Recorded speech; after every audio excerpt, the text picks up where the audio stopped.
tutorialkan waxa aynu ku dhisi doonaa website portfolio ah oo qofku markaasi ku soo bandhigi karo xirfadiisa ama skillskiisa projectiyada iyo shaqooyinka uu ka soo shaqeeyay iyo markaasi sidii loogu soo xiriiri lahaa haddii ay markaasi dadku u baahdaan. Teknolojiyada aynu isticmaali doono waxa kamid ah HTML, CSS iyo JavaScript. waxa kale oo sidoo kale aynu isticmaali doonaa GitHub oo aynu ku upload gareyn doono dhammaan faylasha uu ka kooban yahay markaa projectkeena. qodobka ugu dambeeyaan samayn doonaa waxa uu noqon doonaa markaa si markaa aad website-ka ugu soo bandhigtid adduunyada kale oo qof waliba markaasi uu ka heli karo internetka.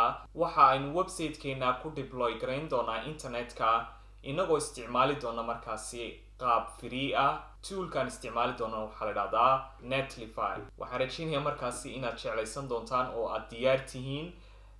aynu eegno marka ugu horeysa sida uu ekaan doono. waxa uu ekaan doonaa markaasi sida tan.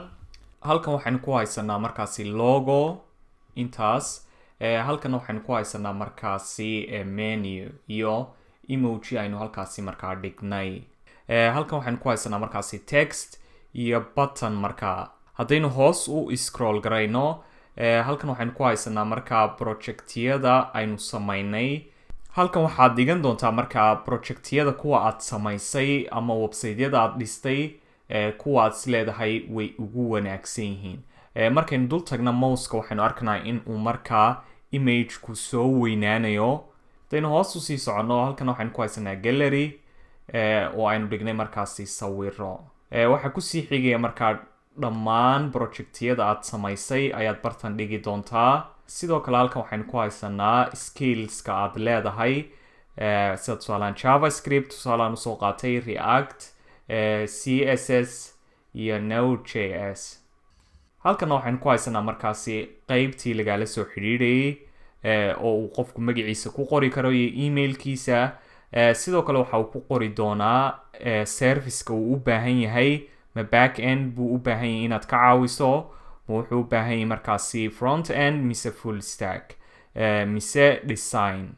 sidoo kale halkan waxaan ku haysanaa social media accountskaagii. tusaalaan haddaan Instagram imika ku dhufto wuxuu ina geyn doonaa markaasi Instagram-ka. sidaas si lamid ah haddaan Facebooka ku dhufto iyaduna waxa ayna geyn doontaa ama linkigaas waxa uu ina geyn doonaa Facebook. qeybta ugu muhiimsan bartani waxa weeyaan sida uu qofku markaasi emailku ugu soo dirayo. website-yada badankoodu waxay sameeyaan emailkii bay sidan oo kale u qoraan halkan hoose footerka. qofkii hadhowtoola markaa wuxuu ku khasbanaanayaa inuu intan copy idhaahdo dabadeetana uu emailkiisii tago, emailkii furo. saa tusaale ahaan haddaan furo emailkaygii deetana qofku markaa halkan uu ku copy gareeyo. haddaan imika copy soo idhaahdo deetana aan halkan tago oo aan markaasi halkan ku paste gareeyo. yani waa arkaysaan waa process dheer markaa. laakiin inagu waxaan u samaynay qofku wuxuu u baahan yahay oo keliyaata inuu click siiyo marka halkan. waxaa markaasi automatic isku furmaya applicationkii markaa Gmail-ka ama Outlook yani systemkaaga kii ku jiray ama mobilkaaga. sidoo kale waxaa halkan si automatic ugu qormaya emailkaagii. halkan tusaale imika waxaa iskaga qoray name@gmail.com. marka taasina muhiim weeyaan in website-kaaga portfolio uu leeyahay. sidoo kale numberkoo kale sidaasi lamid ah dadku waxay sameeyaan numberkii bay bartan ku qoraan. qofkii marka wuxuu u baahanayaa inuu mobilkii soo qaado deetana uu numberkii halkan ka eego kadibna uu dial ku dhufto soo qaraaco. marka waxay yara qaadanaysaa waqti si aad markaasi ugu fududeysid dadka kula soo xiriiraya. haddaynu imika halkan click siino waxaan u baahanun inaynu halkan click siino kadibna waxaa arkaysaan in computerkaygii uu leeyahay make a call. yani haddii aad mobilkayga jirto waxa uu si automatic markaasi u qaraacaya ama u wacayaa lambarkaagii markaasi aad halkan ku qortay. marka taasi waxay ka mid tahay istiraatiijiyadaha kuu fudaydinaya in dad badan ay kula soo xidhiidhaan. ugu dambeyn waxaynu halkan ku haysanaa markaasi footer. aynu ku qornay markaasi tusaalaan addresskaaga, mobile numberkaaga, social mediahaaga iyo markaa emailkaaga. okay, ugu dambeyn waxaan rabaa intaanan ka gudbin siduu u ekaanay inaan tuso. halkan tusaalaan imika markaynu ku dhufano top projects waxa uu toos inoo geynayaa markaa meeshii ay yaaleen top projects. sidoo kale haddaynu ku dhufano about waxau ina geynayaa qaybtii galleryga ay sawiradu ku yaaleen. sidaas si lamida projects haddaynu ku dhufano wuxuu ina geynayaa markaasi qaybtii projectska. contact markaynu ku dhufanana wuxuu ina geynayaa qaybtii lagala soo xidhiidhayay ee formta iyo social mediahu ay ku jireen. waxaa kaloo halkan ku haysanaa markaasi button markaasi call to action marka uu qofku markaa ku dhufto toos u geynaysa qofka qaybtii lagala soo xidhiidhayay. marka sidaas ayuu u ekaan doonaa projectka aynu dhisaynaa. last but not least website-kani waxa uu noqon doonaa markaasi mid responsive ah. taa macnaheedu waxay tahay inuu la qabatimi doono kolba shaashada aad ka isticmaalaysid. oo haddii aad mobile ka isticmaalaysid iyo haddii aad tablet ka isticmaalaysid iyo haddii aad markaasi desktop ka isticmaalaysid, waa mid markaasi isku adjustment garaynaya kolba device-kii aad isticmaalaysay sida markaasi ugu quruxda badan. haddaynu iminka eegno tusaale ahaan markaad iPad kaga jirtid waxa uu ekaan doonaa sidan, halka marka aad kaga jirtid tusaale ahaan telefoonada iPhone X oo kale uu u ekaan doono markaasi sidan. halka uu miniyihii meesha ka bixi doono tusaale ahaan marka aad kaga jirtid device-yada yaryar waxa meesha ka bixi doona markaasi miniyihii oo waxa ku samaysmi doonaa iconkan hamburgerka. kadib marka aad ku dhufatid hamburgerka ayaad arki doontaa markaasi miniyihii. marka aad ku dhufatid tusaale ahaan top project waxa uu automatic ku geyn doonaa top project. haddaynu close ku dhufanana waxa markaasi inaga xidhmi doonaa miniyihii. marka aad kaga jirtid device-yada aadka u sii yaryar na wuxuu u ekaan doonaa markaasi sidan. hadalka oo gaaban website-kan waxa uu noqon doonaa markaasi mid very responsive ah oo la qabatimi doona shaashad kasta oo uu qofku ka isticmaalayo. okay, aynu ku bilowna markaasi qaybta ugu horeysa ee HTML iyo sidoo kale inaan set up garaysano projectkeena ama waxyaaba aynu u baahanay sida sawirada aynu u baahanay iyo directory-yada aynu samaynayno aynu habaysana markaas intaas. okay, ugu horeyn waxaan iman doonaa markaasi halkan desktopka ama meeshii aad doonaysid inaad ku save garaysatid folderka ayaa tegi doontaa. deetana waxaan samayn doonaa markaasi directory cusub. waxaan u bixin doonaa portfolio. wixii aad jeceshay aad adu markaasi u bixin doontaa. kadibna waxaan ku furayaa markaasi Visual Studio. waxaan samayn doonaa markaasi faylashii aynu u baahnayn. haddaynu samayno ka ugu horeeya HTML-ka ama fileka HTML-ka oon idhaahdo index.html kii markaasi styleskan aan sameeyo styles.css iyo markaasi mid JavaScript ah. waxaan samayn doonaa markaasi iyadna folder aan u bixin doono images. dhammaan image-yadaan isticmaali doono waxaad ka download garaysan doontaa. waxaan ku ururiyay folder linkiga qaybta description-ka aan dhigay. bartaasaad markaasi kasoo degsan doontaa dhammaan sawirada aan isticmaalay marka laga reebo markaasi ka sawirkaan aan u leeyahay. haddaynu keensano markaa website-ka dhamayska tiran si aynu u aragno waxyaabahaynu doonayna inaanu samayno. markaad soo download garaysa sawirada kadib waxaad dhigataa markaasi folderkan. waxaanaanu markaasi soo copy garaysan doonaa dhammaan sawiradan kadibna waxaan dhigi doonaa markaasi folderkan. marka sawiradii oo dhammaystiran halkaas ay imika iigu jiraan. waxaan iska xidhi doonaa markaasi qaybtan kadibna waxaan isku dayi doonaa inaan farta waxoogaa soo waaweynaysiiyo si markaasi aad u arki kartaan. okay, waxaan ku bilaabi doonaa markaasi fileka HTML-ka. waxaan odhan doonaa exclamation mark dabeetana tab si markaasi uu igu samaysmo boilerplate HTML ah. halkan titleka waxaan ku qori doonaa markaasi haddayna eegna halkan waxaa ku qoran markaasi portfolio website. kadibna waxa aan halkaa dhigay emoji. haddii aad isticmaalisid markaasi Mac waxaad taaban kartaa Control Command iyo Space si aad markaasi ay kugu soo baxdo emojiskan. Ma garanay sida loo sameeyo Windowska, laakiin waad Google garayn kartaa. haddii kalena waxaad dhigan kartaa halkan icon caadiya ama waad ka tegi kartaa. Okay, titleka intaanan ka dhammaan waxaan doonayaa inaan dhowr linki dhigo. haddii aan ugu horreysiiyo markaasi ka CSS-ta fileka CSS-ta aan ku xidhiidhiyo, waxaan odhan doonaa markaasi link rel deetana style sheet. halka uu filekaasi yaalaana waxa weeyaan markaasi waa isla folderkan markaa uu ku jiro filekan hadda aan wax ku qorayo. magaciisana waxaa la dhahaa markaasi styles.css. okay, linkiga kalean u baahanahay markaasi inaan dhigto headka gudihiisa waxa weeyaan, haddaynu eegno markaasi website-keenan, waxaan isticmaalay markaa icons sida halkan oo kale iconada, iyo halkaas oo kale telefoonka oo kale, emailka, halkan adresska, yani iconadaasaan isticmaalay. marka waxa aan tegi doonaa website la yidhaahdo boxicons.com. deetana waxaan ku dhufan doonaa markaasi usage haddaad ku dhufatid, oo aad kusii dhufatid markaasi html, kadibna aad halkan tegtid, waxa aad markaasi soo copy garaysan doontaa linkigan. copy haddaynu idhaahno, kadibna waxaynu dhigi doonaa markaasi halkan headka gudihiisa. okay, halkaasaan dhigi doonaa. linkiga ugu dambeyn u baahanahayna waxa weeyaan markaa, ama cdn-ka ugu dambeyn u baahanay waxa weeyaan font awesome. marka waxaad tegi doontaa cdnjs.com, kadibna halkan aad ku qori doontaa markaasi font awesome.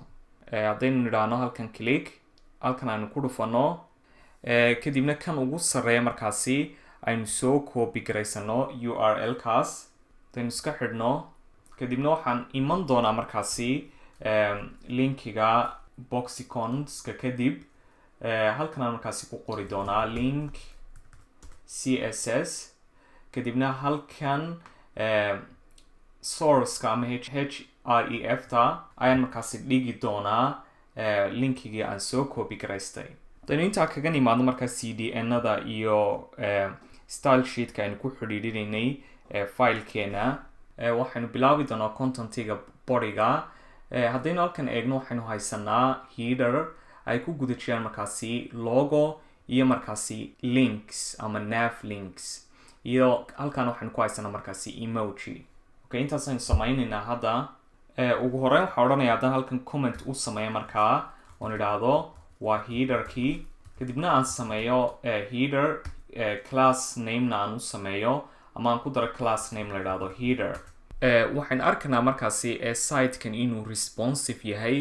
responsive macnaheed waxa weeyaan in device kasta oo laga isticmaalayo, haddii uu yahay mobile, haddii uu yahay markaasi desktop shaashadiisu ay weyn tahay, ama iPad, iyo markaasi mobile, wuxuu la qabatimayaa markaa kolba shaashadii laga isticmaalayo. oo waxaan arkaynaa in contentigu ay isbedbedelayso kolba marka aad markaasi bedesho size-ka. okay, waxaan odhan doonaa markaasi, haddaynu ku bilowno marka uu sidan oo kale yahay hamburgerka, uu halkan ku leeyahay markaasi hamburger oo inta lagu dhufto markaasi la furi karo. waxaan sameynayaa markaasi div kale oo la idhaahdo navigation. waxaa kaloo aan kusii darayaa markaasi waxaan sameynayaa markaasi div aan ku daray classka la idhaahdo navigation. waxaa kaloo aan kusii darayaa class kale oo la idhaahdo flex content. halkan aan markaasi gelin doonaa saddexda shay ee uu ka kooban yahay markaasi headerkeenu. waa markaasi logadii iyo menu iyo markaasi emojigaas. haddaynu eegno sitekeena, waa mid markaasi responsive ah, oo markasta oo la bedelo shaashada qofku ka isticmaalayo, hadday noqoto mobile ama iPad ama desktop, waxa uu la qabatimaya markaa kolba shaashadaas. marka ay yaraato shaashadu, waxaan arkanaa inaynu halkan ku haysano hamburger oo lagu dhufan karo, kadibna kuu soo saaraya menihii. kadib marka lagu dhufto, kuu soo saaraya markaasi menihii. okay, waxaan odhan doonaa markaasi waxaad inoo sameysaa div la idhaahdo hamburger, kadibna waxaan halkan dhex dhigi doonaa markaas iconkaas halkaa yaala. waxaan tegi doonaa markaasi boxicons website-kan, dan back idhaahdo kadibna halkan aan markaasi ka baari karaa hamburger halkan aan kusii dhufan doonaa font ay ku qorantay kadibna waxaan soo copy garaysan doonaa iconkan markaas okay halkan aan dhigayaa marka iconka and paste ku odhanaya okay kadib haddaynu diifkan ka baxno hamburgerka oonu samayno markaasi diif kaloo la yidhaahdo logo logadan waxaan sii dhex dhigi doonaa markaasi h3 kadibna waxaan ku qori doonaa tusaale ahaan magacaaga oo kale aad ku qoran doontaa waxaa kaloon kusii xigsiin doonaa iconka markaa tilmaamaya gacanta muhiim aha iconadan haddaad rabtid icona caadiya oo tusaale ahaan intaad halkan tegtid sidii imkaan sameeyey ayaad markaasi icona kasoo qaadan doontaa haddii aanay kuu shaqeynayn sidan imkaan samaynaya marka halkan aad iconada sida kan imkaan u isticmaalo oo kale ayaad u isticmaali kartaa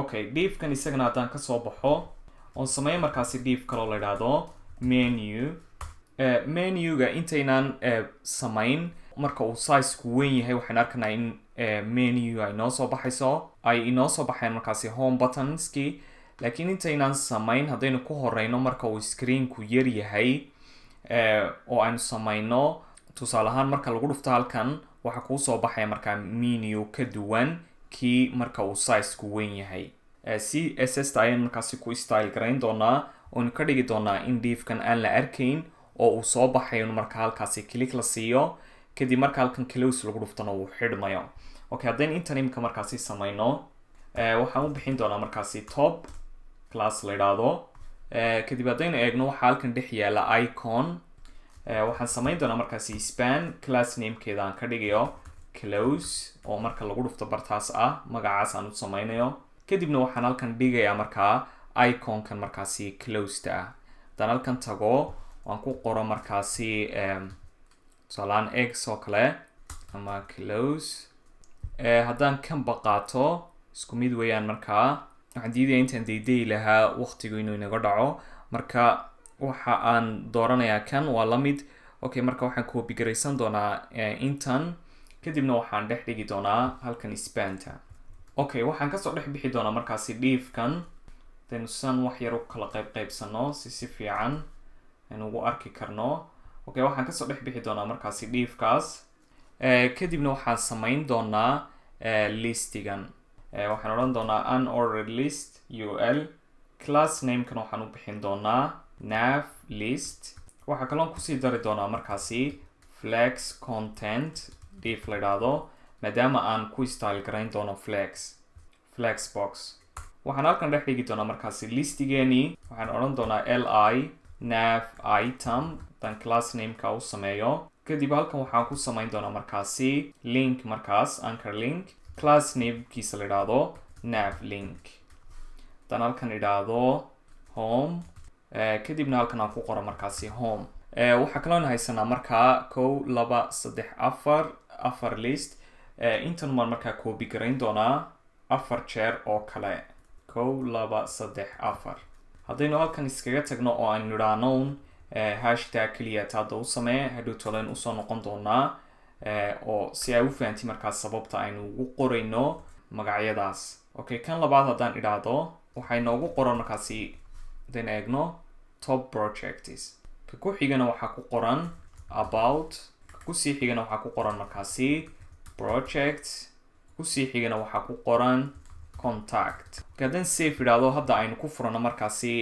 live server haddii aanu kugu jirin live server waxaad kasoo download garaysan doontaa qeybta extensionska halkan aad ku qori doontaa markaasi live server waa kan anigu igu jiraa hadduuna adiga kugu jirin halkaasaad markaasi kasoo install garaysan doontaa hadaynu markaa ku furno live serverka oynu eegno waxaan arkanaa inaynu bartaas hadda marinayno haddaan box iconskan kolbo aynu u baahanaynaa marka waxba inaan xidhin kan waxa weeyaan markaasi kii dhamayska tirnaa kanna waxa weeyaan kan aynu hadda wadno okay halkan haddaynu markaasi ka masaxno hashtaggaas sorry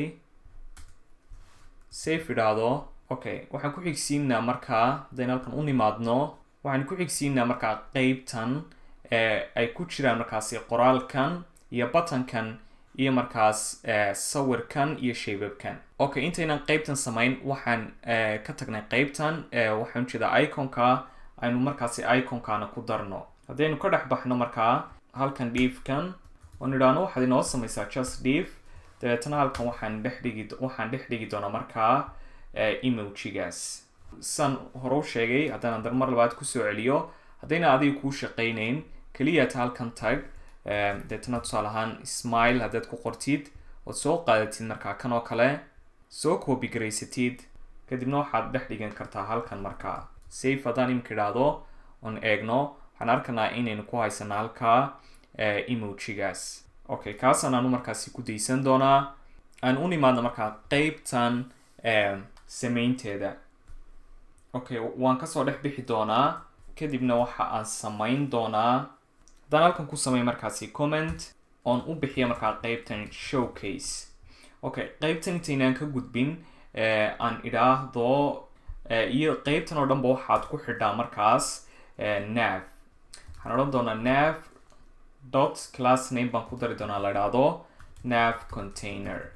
waxaan soo qaadi doonaa markaa qaybtan xidhitaanka, kadibna waxaanu ku xidhi doonaa halkaas. waxaan samayn doonaa markaasi div class namekiisu uu yahay showcase. waxaa kaloon samayn doonaa div kale oon ku xidhi doono dhammaan wixii hoos imanaya markaasi showcase-kan, oon odhan doono markaasi u bixi showcase content, kuna sii dar class kaloo la idhaahdo flex content. waxaad kalood kusii dartaa div class kale oo la idhaahdo markaasi container. Okay, haddaynu eegno qaybteenan markaa showcase-ta waxaynu haysanaa markaa laba content. haddaynu idhaahno qaybtani ha noqoto qaybta leftiga, qaybtan ha noqoto markaasi qaybta right-ka. haddaan ku horeeyo markaasi qaybta leftiga, waxay noo dhex yaala markaa qaybtan leftiga waxay kasoo bilowmanaysaa halkaas. waxaan arkanaa inay textida ama qoraalkaasi waxoogaa ka yara yaryartay qoraalkan kale, tani ay color ka duwan leedahay. marka waxaan odhanaynaa waxaad samaysaa span class namekeeda la idhaahdo subtitle. haddaan saa idhaahdo oon eego waxaa ku qoran markaa halkan inta ugu sareysa waxaa ku qoran my goal. waxaan u imanaa markaa titlekan. haddaan idhaahdo h1 kadibna aan ku daro markaas class name la idhaahdo title. Okay, waxaan ku qorayaa markaasi halkan putin.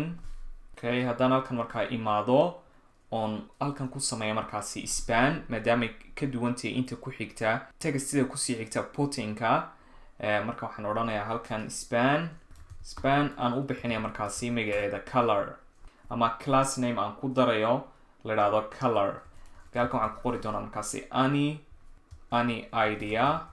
haddaynu eegno anidaasi way ugu dambeysaa oo idea waxay ka bilowmanaysaa markaasi lineka ku xiga. marka waxaan odhan doonaa halkan break lineka, kadibna to an action. haddaynu eegno halkaynu marinayno waa kan.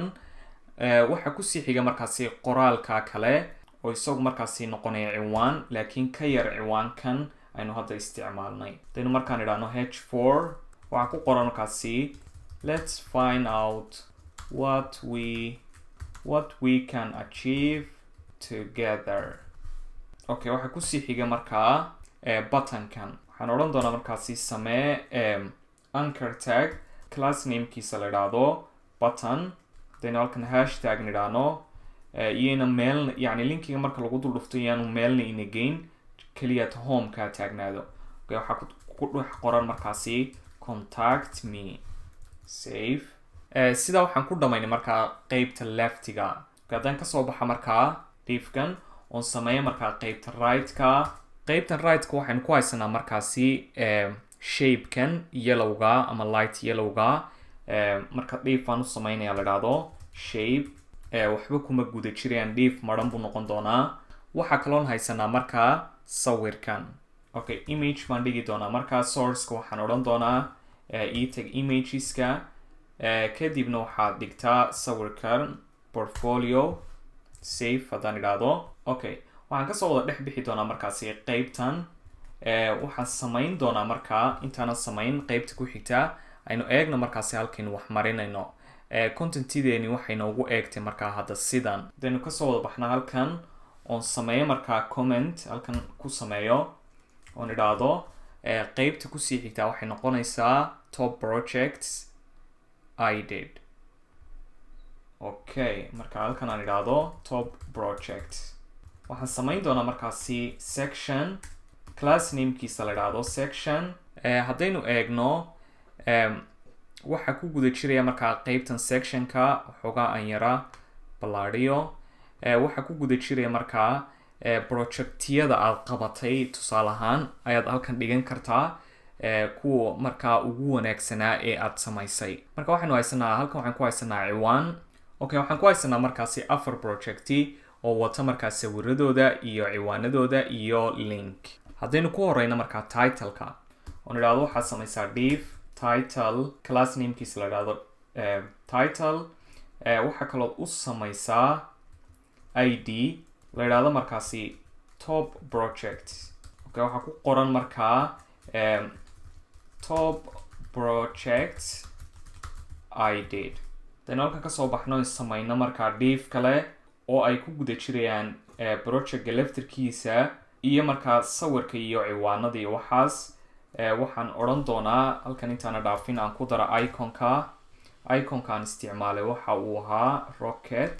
haddaan halkan kasoo baxo markaa aan sameeyo div class namekiisu yahay project center aan kusii daro markaasi class kale oo la idhaahdo container. waxaan sii samayn doonaa markaasi div kale oo la idhaahdo project. haddaan halkan imaadoon sameeyo markaasi div class namekiisa la idhaahdo image cover kadibna aan halkan markaasi dhigo imageka koobaad. Sourceku wuxuu noqonayaa markaasi image. Waxaan dhigayaa markaasi image number 9. Altkanna waxaan ku qorayaa markaasi image. Waxaan kusii xigsiinayaa markaasi titleka oo noqonaya projectka koobaad waxaa ku qoran e-commerce website. waxaa kaloon haysanaa markaasi linkigan haddaan u bixiya markaasi div class namekiisa la idhaahdo visit. linkiga laftirkiisana aan u bixiyo visit link. halkan waxaa odhan doonaa hashtag meelna ha nageyn home ku nagee. laakiin adigu haddaad markaasi haysatid projectya aad samayso diyaarsan halkan waxaad dhigi doontaa markaasi linkiga projectiyada aad markaasi samaysay. waxaan halkan ku qori doonaa markaasi check it. waxaan kusii xigsiin doonaa markaas arrow icon. Okay, waxaan haysanaa markaasi 4 project. haddaynu markaa kanun copy garayno intaan kan qaado wuxuu ku xidhmanayaa markaa halkaas. intaan kan qaado markaasi aan idhaahdo 3 jeer inoo copy garee 1 2 3. Okay, ka labaad wuxuu noqonayaa markaa imagekiisu 5 ayaan ka dhigayaa. titlekiisana waxaan ka dhigayaa markaa clothing store. kusii xigana waxaan ka dhigayaa imageka number 10 cafeteria. ka ugu dambeyna waxaan ka dhigayaa markaasi number 10 ba haddaan idhaahdo aan magacana u bixiyo fruit store. Okay, haddaan inta halkan yaro kala habeeyo kan aan idhaahdo imageka waxaad ka dhigtaa 4 kan 9 kan ku xigana 4 kanna 5 iyo kan ugu dambeeya markaasi 10 ah. save haddaan idhaahdoon eego halkaynu marayno. Okay, waxaan arkaynaa markaas in intii aan samayno dhan ay hadda inoo samaysmeen. CSS taynu ku hagaajin doonaa just aynu sii wadno markaa inta inaga dhiman hadda. waxay noogu sii xiga markaasi qeybtan galleryga. haddaan sectionkan markaa kasoo wada baxo oon halkan markaa ku samaysto comment aan ku qoro markaasi gallery. waxaan samayn doonaa markaasi section. waxaa kaloon samayn doonaa div markaa class namekiisa la idhaahdo gallery container. waxaan u samayn doonaa marka ugu horeysa haddaynu eegno waxa uu haystaa markaa ugu horeyn ciwaan. haddaynu ciwaanka u samayno oon idhaahno title id-na aan kusii daro about ah.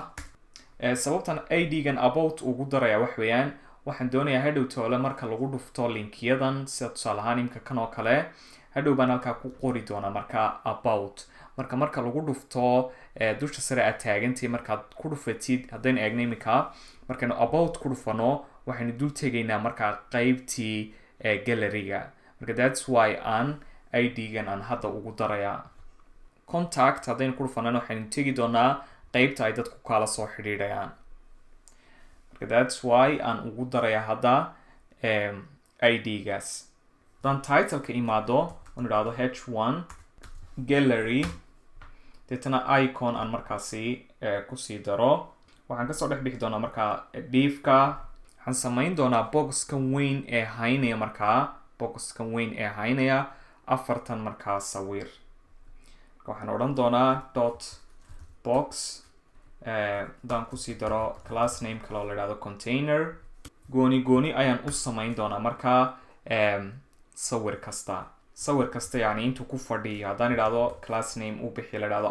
item itemka koobaad marka samee ama class name la idhahdo item 1 ku dar kadibna item kasta wuxuu yeelan doonaa markaa image then ka koobaad idhaahdo imageska tag deetana waxaad ii dhigtaa image number 3 okay intanaan markaasi copy garayn doonaa 3 jeer oo kale 1 2 3 ka labaada ku noqda item 2 class nameka halkana item 3 iyo item 4 then imageka kan ka dhigno 9 kana aynu ka dhigno 5 kana aynu 2 ka dhigno save aan idhaahdo aan eega markaasi sida ay wax u socdaan waxaan arkanaa in sawiradii ay saa-id u waawan yihiin laakiin no worries hadhow toole ayaynu markaasi habayn doonaa labada sawir ee ugu dambeeya ama labada dhexda ku jira isku ekaaday halkan waa 2 halkana waa 3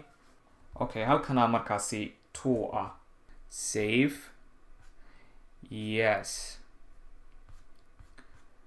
waxaan u gudbaynaa markaasi qaybta projectyada okay sectionkan aan kasoo baxo aan u sameeyo markaasi halkana comment haddaan ku qoro completed project okay waxaan odhan doonaa section ugu horeyn waxaad inoogu horeysiisaa titleka waxaa kalood inoogu sii dartaa sida halka hore aan soo sharxay id la idhaahdo markaasi project waxaan samayn doonaa markaasi ciwaankii oo inoogu qornayd project haddaan kasoo baxa markaasi titleka oon u imaado markaasi qeybta ay contentiga ku jirayso waxaan odhan doonaa markaasi project center dot container waxaad ku dartaa markaa 2 class oo midna la idhaahdo waxaad samaysaa div ugu horeyn kadibna waxaad ku dartaa class name la idhahdo project center iyo class name la idhahdo container kadib baynu markaasi project walba u samayn doonaa goonidiisa haddaynu class namekan idhaahno project halkan projectiska intaana dhaafin aan ku daro markaasi iconka aan u isticmaalay wuxuu ahaa markaasi I think kan ahaa samayn doonaa markaa waxaan tegi karnaaba halkan oo kale haddii aanad doonayn inaad qorqortid deetana waxaad soo copy garaysan doontaa intan okay anu caadi baan markaas kaga qoranayaa waxaan samayn doonaa div markaasi class namekiisa la idhaahdo image cover deetana halkan ayaan markaasi dhigi doonaa imageka danka koobaad dhiga markaasi number 9 waxa kaloon kusii xigsiin doonaa hadaynu halkan eegno waxa ku xiga markaasi ciwaankii waxaan ku xigsiin doonaa markaasi ciwaan h3 baan odhan doonaa kaa koobaad waxaan ka dhigi doonaa markaasi e-commerce website kadibna waxaan kusii xigsiin doonaa linkiga haddaan idhaahdo visit deetana a.visit link halkan aan ku qoro markaasi check it aad uma wada sharaxayo ama si deeply uma sii galay qaybta html-ka sababta waxaan rajeynaya intaas in ugu yaraan aad html wax ka garanaysid marka waxaan isku dayayaa inagoo waqtigana inoo save garaynaya inaan sida markaasi ugu macquulsan aan u dul maro okay waxaan iman doonaa markaasi halkan project kaa koobaad saasaynu ku dhamaynay internet markaasi copy garaysan doonaa imsamid ayaynu haysanaa 1 2 waxaan haysanaa markaasi 8 project marka haddaan intan imka copy idhaahdo 7 jeer oo kale 1 2 3 4 5 6 7 ka labaad aynu idhaahno image 4 halkan waxaan ka dhigi doonaaba logistics kan saddexaadna wuxuu noqon doonaa markaasi 5 iyo textan ku qori doono cafeteria kana waxaan ka dhigi doonaa markaasi food ku sii xigana waxaan ka dhigi doonaa image 4 logistics mar labaad haddaan kusoo celiyo ka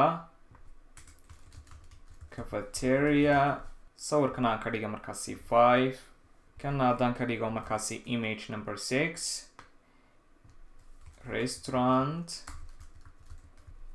kana image number 7 drinks aan idhaahdo okay haddaan save idhaahdo markaasi aan eego markaan wax marinayno qaybtan hadda sameyno waa qaybtan projects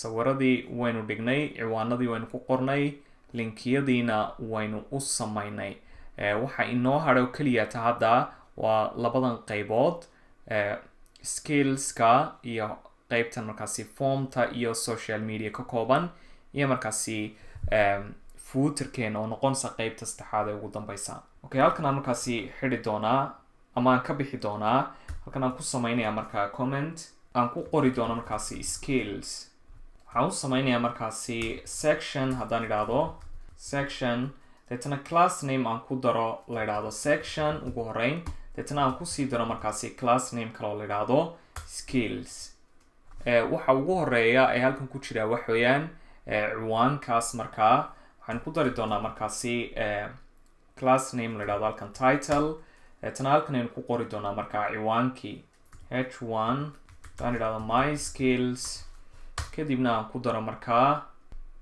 iconka waxaan kasoo dhex bixi doonaa markaa qaybta titleka kadibna waxaan sameyn doonaa contentiga lefterkeedii waxaan odhan doonaa samee markaasi div wata class name la idhaahdo skill center dotan waxay sheegaysaa inaan class name kale kusii darayo markaan sameeyey qaybtii haynaysay ama sectionkan haynaysay waxaan xabad xabad u sameyn doonaa markaasi bogosyadan waxaan odhan doonaa markaasi dot scale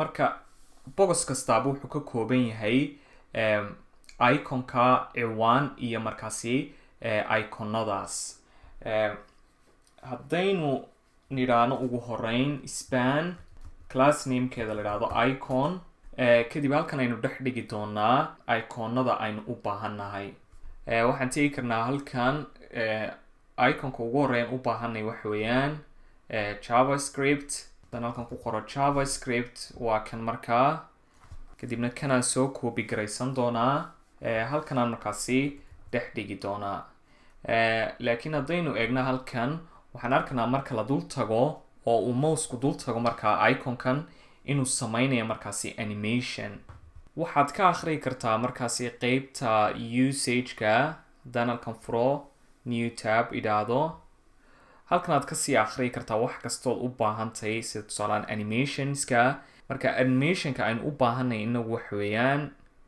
waa kaas marka saa loo dul tago saa u gargariiraya marka magaciisa waxaa la idhaahdaa I think tara in la idhaahdo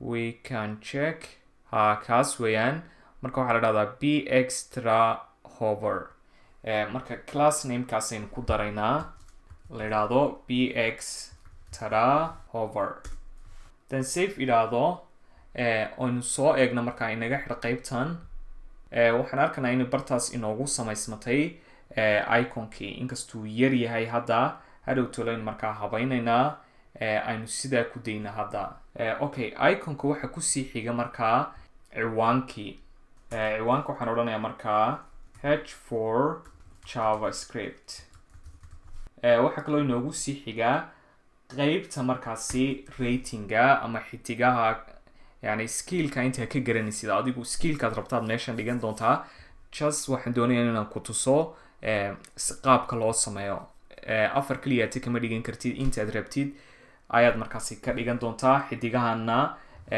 intaad rabtid ayaad markaa ka dhigi kartaa ama kolba aqoontaadu halkay ka taagantay skillka marka waxaan samayn doonaa markaa div aan u bixin doono markaasi level oo levelka aad ka taagantay marka skillka marka haddaynu tagno boxicons oonu soo daydayno markaasi star xidig waa tan markaa mid markaasi aan muujisnayn ama gudaheeda aanay wax ku jirin iyo tan oo kaleba waad ka helaysaa markaa bartan haddaynu tan soo copy garaysano copy oonu halkan ku paste garayno markaasi 4 midh waxaan rabaa exact siduu u eeg yahay ka horeen samaynay inaan samayno marka waa 4 xidigood iyo kan markaas aan gudaheedu aanay fill garaysnayn marka kan waan soo copy garayn doonaa isagana waxaan dhigi doonaa markaasi halkan save markaan idhaahdo dan soo eego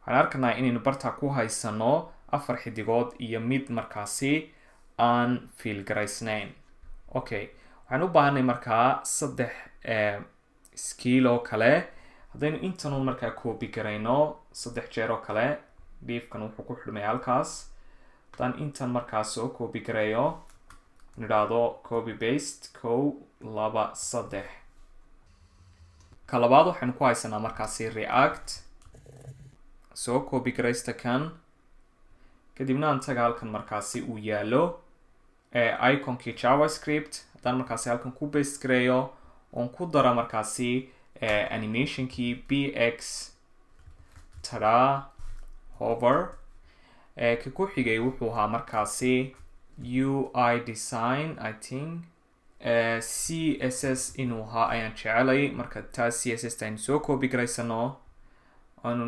nimaadno halkan intaanan ka gudbin kan labaad halkan qoraalkan aan markaasi ka dhigo react ka saddexaad baan u teginaa markaa kii saddexaad waa kan aynu ku bedelna markaa iconka markaasi CSS ta aynu kusii darno markaa class name la idhaahdo bx tada hover halkan aynu ku qorno CSS ama UI design ayaa ku qornayd keenaa kale ta ugu dambeysa waxa weeyaan markaa node.js node okay mid ayaan ka booday marka waxaan samayn doonaa skillkan sidiisaaba waa ku daysan kartaa halkan baad bedeli kartaa laakiin si aan u sameeyo exact website-ka aan sameeyo kale dan kan cancel iska idhaahdo intan haddaan markaasi clip iska idhaahdo oo aan dhigo halka ugu dambeysa markaa skillkan save deetana aan soo copy garaysta nodekii oo aan dhiga markaa halkan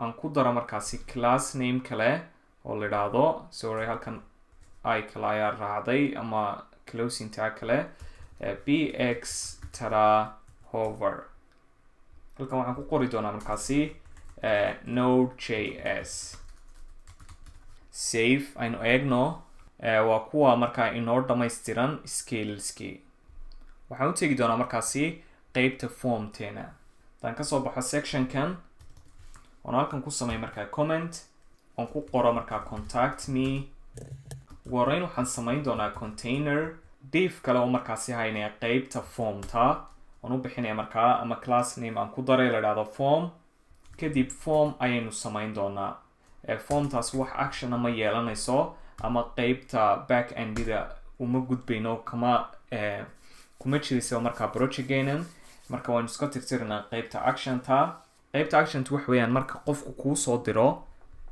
tusaale nimka marka la qoro hadaan nimka halkan ku qoro magacayga deetana aan diro yacni meel lama tegayso just siteka unbaa reload isku samaynaya halkan idhahdo gmail.com on diro wax dhacaya markaa ma jirayaan sitekii unbaa reload isku samaynaya formteena waxaynu ku haysanaa markaa input nameka full nameka qaadaya iyo markaasi mid emaila iyo halkan aynu ku haysana markaasi options okay, waxaan odhan doonaa markaasi label for full name textida ku qornaanaysa waxay noqonaysaa full name inputka laftirkiisa qofku wax ku qorayo markaad weydiisid namekiisa meesha uu markaasi qofku wax ku qorayo waxay noqonaysaa markaasi input name iyo waxa uma baahnin waxaan u baahno kaliya placeholder placeholderku wax weeyaan qoraalkaasi khafiifka ay meeshu ku qoran yahay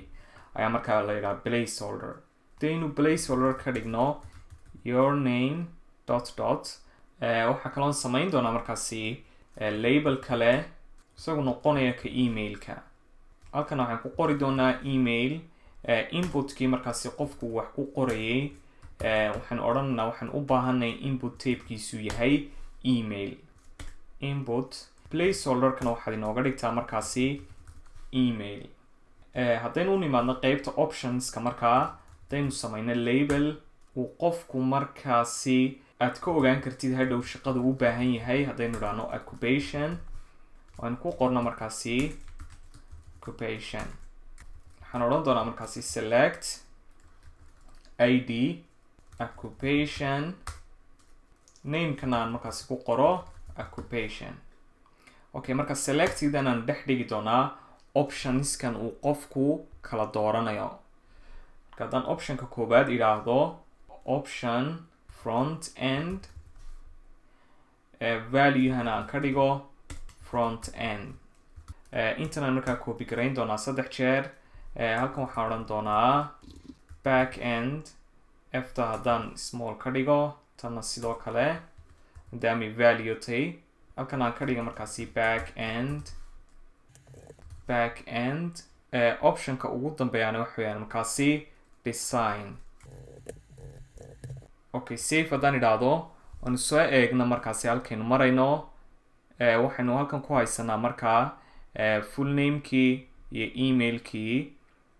markaan email taabto waxaa arkaysaa inuu direct qeybtii emailka igu soo qoraya. haddaan imika wax kale ku qoran saa idhaahdo wuxuu weydiin doonaa hadhow toole inaan muxuu ahaa email saxa geliyo oo ay la socoto. halkan waxaan ku haysanaa markaa options uu qofkii kala dooranayo front end back end iyo design. waxaan u baahanay markaasi buttonka uu qofku ka dirayo shayga ugu dambeeya markaasi formta aynu u baahanay. waxaan odhan doonaa markaasi input tape. haddaan input idhaahdo tapeku ha noqdo markaasi submit. valueha iyo textida ku dhex qormaysana waxaynu ka dhigaynaa submit. save. halkaasna waxaynu ku haysanaa markaa buttonkii uu qofku ka diri karaya markaasi formtan. okay ugu dambeyn aan u nimaadno markaa haddaan dhiifkan kasoo dhex baxo footerka. haddaan halkan comment idhaahdo footerka intaana u gudbin I think inay jirto qeyb kale qeybtan social media oo kusii dhex jirta markaa containerkan formtu ay ku jirto. okay waxaan odhanaa markay formta dhiifkeeda aad xidhid aynu samayno markaasi dhiif class namekiisa la idhaahdo social media. waxaynu ku haysanaa markaasi iconka Instagram. haddaan halkan tago aan soo qaado markaa Instagramka waa kan soo copy garaysto aan halkan markaasi paste ku idhaahdo. sidoo kale waxa uu leeyahay markaasi animation hover marka mouseka uu dul tago samaynaysa markaasi waxoogaa animation iyo markaasi linkigaas wuxuu tegi doonaa markaasi instagram.com ka koobaad ka muuqata markaa meesheena. halkan waxaan ku qori doonaa Instagram intanun inoo copy garaya markaa 2 jeer oo kale 3 jeer oo kale aan idhaahdo 2 3 kan wuxuu noqon doonaa markaasi Facebook. halkan waxaan ka dhigi doonaa Facebook. hadaynu halkan tagno aynu soo qaadno markaasi iconka Facebook kan isticmaalay kan weeyaan markaa I think let me check kaas weeyaan. dan copy soo idhaahdo oo aan dhiga markaa halkan aan ku daro markaasi animationkii. waxaan kusii xigsiinaa markaa email. dan intan oo dhan delete garayno sababtaa kani link ma noqon doonto. waxay noqonaysaa qofku tusaale ahaan ka dhamayska tiran haddaynu tagno qofku markuu emailka ku dhufto waxa automatic marka isku furaya emailkaaga adiga gudihiisii. waxa uu qofku markaasi awood u yeelanayaa inuu si toos ah email kuugu soo diro. halkan waxaa iskaga qoro kaliya name@gmail.com laakiin halkan waxaad ku qori doontaa markaa emailkaaga rasmiga. marka waxaan odhan doonaa halkan ahref mail2. halkan waxaad ku qori doontaa markaa emailka aad doonaysid dadku ay wax kuugu soo diraan. marka waxaan iska odhan doonaa name@gmail.com tana waxaan halkan ku qori doonaa email. Haddaynu tagno qaybtan deetana aan halkan tago aynu markaasi nidhaano sida tusaale ahaan plain oo kale aynu tanba iska soo qaadano kadibna waxaan dhex dhigi doonaa markaa bartan animationkiina aan ku daro tada hover. Ka ugu dambeeya wax weeyaan markaasi foonka halkan waxay noqon doontaa link ma noqonaysa markaasi ku geynaya website. Waxay noqonaysaa anchor tag. Markuu qofku ku dhufto waxa direct isku furaya markaasi mobilkiisa halka uu telefoonada ka garaaco. Waxaan odhanaa a to tell si aan ugu sheegno inuu waxaan yahay number kadibna waxaad ku qoran doontaa lambarka lagaa soo qaraacayo. Halkan tiraadid call me save nidhaano deetana aynu halkan tagno aynu soo qaadano markaasi telephone icona. I think inuu kan ahaa kan isticmaalay kan weeyaan save idhaado deetana aan halkan dhigo kadibna aan ku daro markaasi animationkii. Okay, aynu eegna hadda halkaynu marinayno waxay noo samaysmay markaasi intii imika aynu samaynay ee social media. Okay, waxaan doonayaa inaan ku tuso muhiimadda ay leeyihiin emailku iyo call me-dan. Emailka I think inaad aragtay laakiin imika sidaadaan ugu dhufto call me waxaad arkaysaa in computerkaygu leeyahay make a call. Yani haddii aad telefoonkaga jirtid pagekan ama websitekanna waxaa si automatiga markaasi qofkaasi kuu soo qaraaci karaa. Waana muhiim in labadaas aad leedahay ama ay ku jirto websitekaaga portfolio. Sababtoo haddaad lambar keliya meeshan ku qortid qofkii intuu qorqorayo waqti bay ku yara noqonaysaa. Marka waxaa ka fiican in keliyata aad button u samaysay bartaa buttonka qofku marka uu ku dhuftana uu si toosa kuu soo qaraacayo isagoon markaasi u baahan in numberkaaga uu qoro. Okay, aan u tagno markaa qaybteena ugu dambaysa footerka. Waxaan odhan doonaa markaas waxaad samaysaa footer id u samee ama id ku dar la idhaahdo footer. Class namena ku dar la idhaahdo section. Class name kalena ku dar la idhaahdo footer. Haddaynu eegno footerka waxaynu ku haysanaa markaasi ciwaano, location, mobile, my social media, contact me iyo markaasi qoraalo. Aynu samayna markaa kuwa tan ugu horeyn idhaahdo waxaad samaysaa div class namekiisa la idhaahdo container. Sidoo kale waxaad sii samaysaa div kale class namekiisa la idhaahdo footer container. waxaa kaloo kusii dartaa ama sii samaysaa div kale oo la idhaahdo footer center. kadibna hadda ayaynu samaynaa markaa contentiga ku guda jiraysa. waxyaabahan sababtan diifafkan badan u samaystay wax weeyaan kuwan horey usii samaysnaayeen marka ma raba inaa mid walba goonidiisa u style gareeyo. containerkani wuxuu saameynayaa markaa diifaf badan oo ku jira markaa filekan html-ka sidaasi lamida sectionkan. Okay, waxa ugu horeeya wax weeyaan waa ciwaanka ugu horeeya h3 oo ay ku qorantay markaasi location haddaan ku daro markaa iconka kadibna aan sameeyo markaa div span aan sameeyo. waxaan dhex gelin doonaa markaa halkan waxaan dhex gelin doonaa markaa iconadan. marka haddaan tago font awesome oon ku dhufto markaasi iconska iconkan u baahanay wax weeyaan markaa map marker alt. haddaan eego halkan iconkaasaan markaas u baahanahay kan weeyaan markaasi.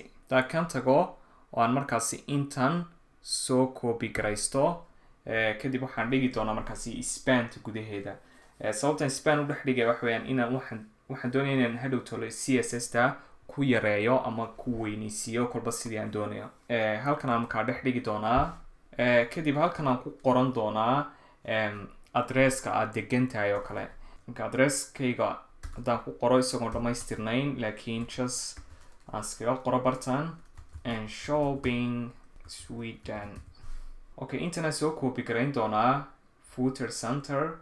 waxaan u baahanay markaa 3 kale oo sidan oo kale ah 1 2 3. kan labaad haddaan u imaado oon ka dhigo markaasi locationka mobile aan idhaahdo iconkana markaasi aan u sameeyo.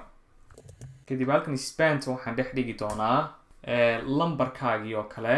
let's just qor 1 2 3 4 5 6 7 8.